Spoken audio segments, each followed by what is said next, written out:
Oh, welcome back to Crypto Finder. I'm here with Amanda Wick, who's the head of Americas at VerifyVASP, which is a specialist in crypto compliance. Amanda, welcome to the show. Thanks for having me. Amanda's, I guess, being initially at a federal prosecutor at FinCEN, the chief of staff, and then goes straight into crypto, which is, and then obviously founding the Powerhouse Association, um, the Association of Women in Crypto, which is incredible as well. And you recently published a book. Tell us, what sort of got you to jump into crypto? Oh, yeah. Well, you kind of like included it all in a sentence, which was like insanely impressive. So I didn't intend to get into crypto, but when I was a prosecutor at the Department of Justice, my specialty was money laundering. And one of my agents came in and said, "Have you ever heard of a Bitcoin?" I think it was back in 2013, 2012, maybe. I was like, "I don't think that's a real thing." He was like, "No, it is. And we got a guy laundering a lot of it. So I need you to learn about what it is." And there wasn't really a training program back then. So we just Googled and basically went to YouTube University and learned. And there was a handful of us back then doing these cases. And so we got into it on that side. And then over the years, we saw that there was like a real tech use for the technology, right? Like, and the possibilities of what it could be if you could make it compliant, if you could basically draw it away from the anonymous free flow of money and put some rails on it that would make it like a usable form of money in today's world post 9/11.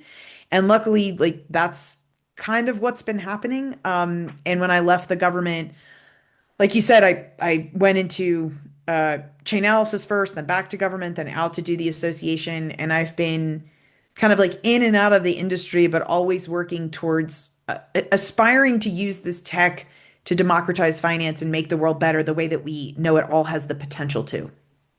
Amazing. And I guess in terms of there's a lot of changes happening or have changed as well since 2013. In particular, quite a few innovators have come through.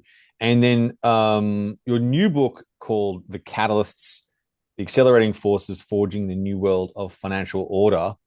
You've written, which is incredible. And can you tell us who are the catalysts and what sort of shift are you sort of seeing?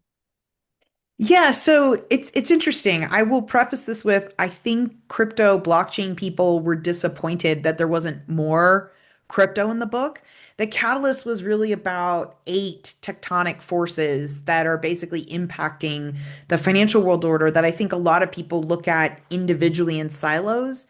And you can find really good books written about each one, but I wanted to write a breadth book so that the average policymaker or concerned citizen could understand all of it in a way. So when I'm talking about the catalyst, we're talking about America's political and economic dysfunction. We're talking about cryptocurrency and disintermediated finance. We're talking about the fight between like transparency and opacity, which is also relevant to crypto, and things like the rise of nationalism and the tech nation state and the decline in global trust. And all of these play into each other in a way that if you're not looking at all of them on some level, then you're not really understanding any of them on a complete level because they all interrelate with each other. And I think that interrelation is happening kind of really globally as well, not just in single nation states, and particularly in cross-border payments. You talk a little about this as well, and I think you'd have a lot of insight. How are you sort of seeing crypto, and in particular stable coins, really reshaping global, I guess, transactions and potentially even geopolitics? Oh, that is, you just asked the question that is literally the reason for the book's existence. Because when I left the government and started the Association for Women in Crypto, I was speaking at all of these conferences and we were hosting events. And because I was former government, I kind of like wore two hats, both as the CEO of the association, but also as a former enforcement attorney. And I had detailed at FinCEN and did like a moonlighted as a regulator.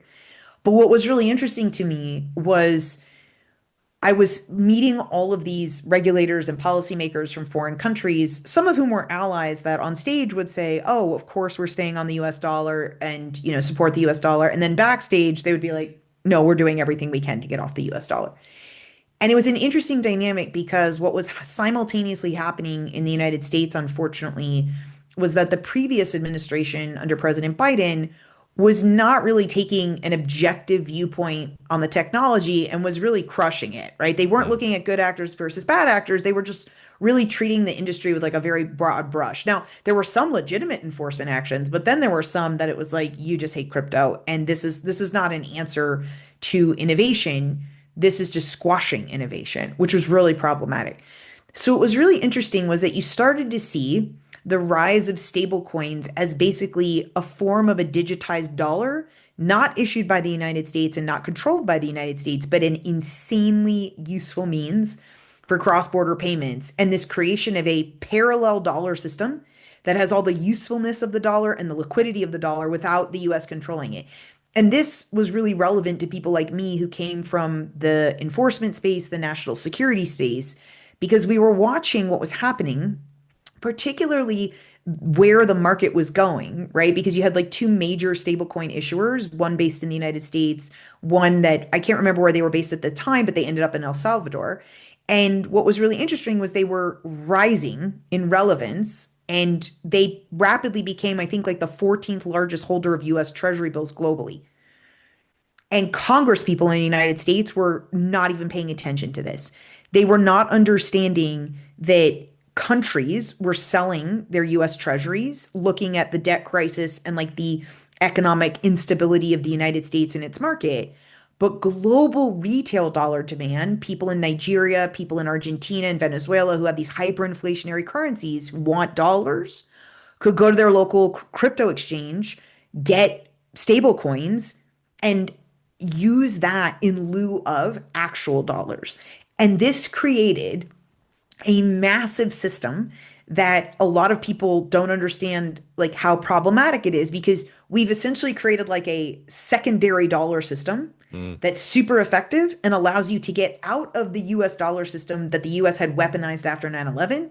So you have like all the benefits of the dollar without the US control over the dollar. And Mm. so like whether that's a good or a bad thing, like minds will differ, but it's an insanely relevant thing from a geopolitical space that not enough people, particularly policymakers in the United States, were paying attention to. And by the time they became aware of it, it was too late.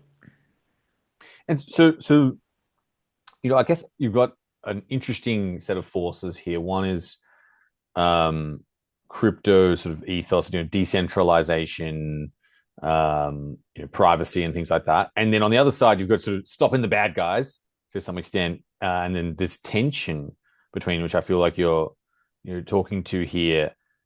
Obviously, there's other macro forces here of economics as well. But how do you think you balance that national security without sort of crushing financial freedom? I think that is a fantastic question that people are answering in a more productive way now. And it goes to actually your use of the word privacy, right? Because if you remember kind of like, you're a OG crypto person, if you remember kind of like back in like 2012, 2013, even I would say up to kind of like 2015 maybe, people were using the word anonymous and anonymity and right and crypto was pseudonymous. And that was actually kind of problematic because anonymity and anonymous is very different than privacy, right? And those words have hugely different impacts. Anonymous means if I'm a financial services provider or a protocol, I don't collect the information. I have no idea who I'm transacting with. Privacy is I collect the information, but I don't necessarily show it to everyone or I don't disclose it, or I may not even be able to see it if I'm using something like zero knowledge proofs, right? And over the years, technology has come out that has made privacy way more feasible. And so this is where you started to see, especially when zero knowledge proofs came out and like technology that, and I don't want to say came out because I think a lot of this technology existed and people started to like grab it off the shelf and say, oh, we can use this thing and we can use this thing. And all of a sudden it gets relevant, right? Um, but you started to see an evolution of the discussion to recognize that if you can't turn this stuff from the anonymous free flow of funds, Mm. which is wildly terrifying to policymakers from an anti-money laundering and countering terrorist financing perspective, if you can't move away from anonymity to privacy, it's never going to be legitimate. And things like blockchain analytics gave just enough, right, de-anonymization and pseudo anonymity instead of anonymity, and basically de-anonymizing the blockchain and identifying who people were, but it was only part of the solution. And now you're seeing things like Alio and other privacy protocols and things that are trying to build in the principles of what we want, which is privacy and the ability for law enforcement or regulators to access the information that they need without it being out in the open so that everybody can see what you're purchasing with your crypto, which is not what we want, right? And so I think that's a really interesting point. So there's sort of this compromise and just finding this place of privacy, like you describe. Um, Obviously you've seen probably privacy coins throughout time, and their, I guess, their attempt at being, anonymous, and money, like Tornado Cashes and things like that. Where would you say they sort of fit? What stance should we, do you sort of see there? Like, where does that go? So, I'll preface this. I should have started with this, but these are obviously my personal views and not necessarily those of my Yeah. employer. Um, but I love my employer because they are perfectly comfortable with like how much of the enforcement hat I still sometimes wear and can't take off. Um, I think it's an interesting thing because if you look at things like Zcash and Dash, these were, I think Zcash was started by, what was it, MIT or something, right? Like these projects were kind of like trying to address privacy.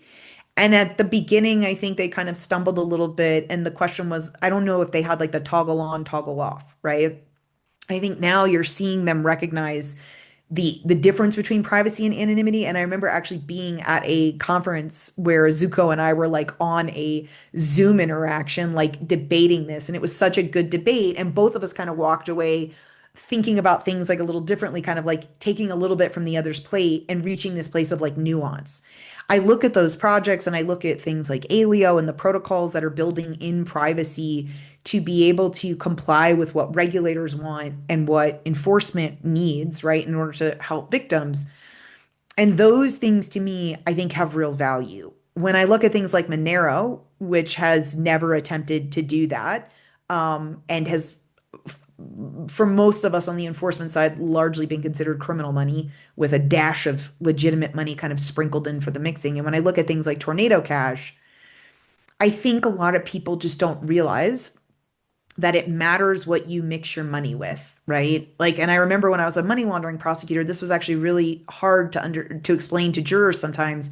And ironically, I used to wish that I could just play this segment from, I think it was Breaking Bad or Better Call Saul, where Saul tries to explain to Jesse how to launder money and he puts the cotton balls in this jar, right? And he's like, so your dirty money, right, is these Q-tips. And then you fill this jar with cotton money. That's your clean money. And then you shake it all up. And then it like becomes really hard to tell, right, which ones are which. And we used to use it in trainings for agents to explain money laundering because it's really hard for people to understand that if you're North Korea or if you're a human trafficker or if you're a narcotics dealer, you can't actually launder your money without the clean money.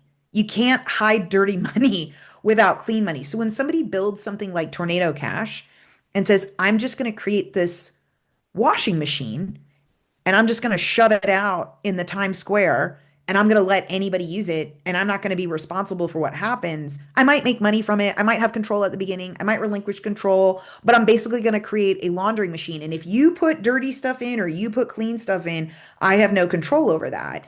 And people say, well, code is speech. And I'm like, yeah, but we don't allow people to yell fire in a theater because there's a level of irresponsibility that leads to harm. And I think that there are just a lot of people who don't spend enough time looking at the harm that this stuff causes. And those of us on the law enforcement side who have dealt with the sex trafficking of children or victims of human trafficking or all the horrible things that are on the dirty side. So when somebody says, well, what's the harm if I put my clean money into a mixer or a tumbler and it just happens to be with human traffickers in North Korea? I'm like, you'd actually be amazed the harm that it caused. And they can't launder without you. So, like, if you want to be that facilitating factor in laundering North Korean money, by all means. But when people use Tornado Cash and say, well, I have the ability to do this, I'm like, you're not wrong if you just don't care about the societal harm that it causes to people. But we have to talk about the harm. Doesn't mean that we're never going to be able to eliminate the harm, but I think we should try to minimize it and discourage people from creating things that are wildly irresponsible. Wildly irresponsible.